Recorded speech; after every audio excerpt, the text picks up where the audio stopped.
Communities of color are hit harder by a lack of trees. Experts say redlining in the 30s left a legacy of tree inequity. Well, the fewer trees can mean hotter neighborhoods and more health risks for the people who live in them. Maury Glover joins us tonight with more on that to show us what one group in St. Paul is doing to change that. Maury. That's right. Neighborhoods with fewer trees tend to be hotter than those with more trees, and an effort to address that problem has taken root in St. Paul. It was probably not too much taller than I am when it was planted. Juan Bates says his neighborhood, Frogtown, has the fewest number of trees in the city.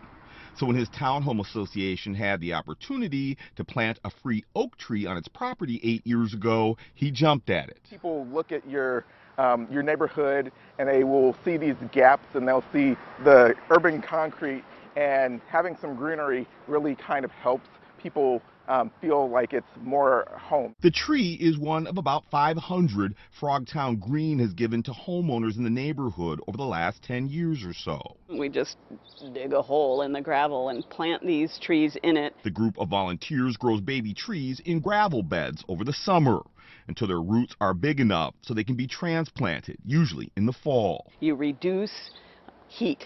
You reduce the heat island effect. You increase property values. People spend more money in a store that has a tree planted in front of it. The Met Council says neighborhoods with more trees can be 5 to 10 degrees cooler than those with fewer trees. And more affluent neighborhoods tend to have more trees than poor ones. This map of the 7-county metro shows how much heat bounces back off the surface. And you can see in orange the path the tornado took in North Minneapolis back in 2011, devastating the tree canopy.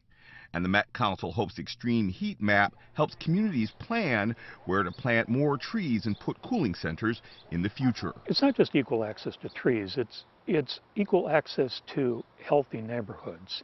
Neighborhoods that are cool, neighborhoods that are attractive, that you feel good about living in. And by planting more trees, Bates believes he'll be planting the seeds for a better future. Especially in an urban area where people have that, that mindset of, well, no one cares about this area and just that anything goes. The people who are here care about this area.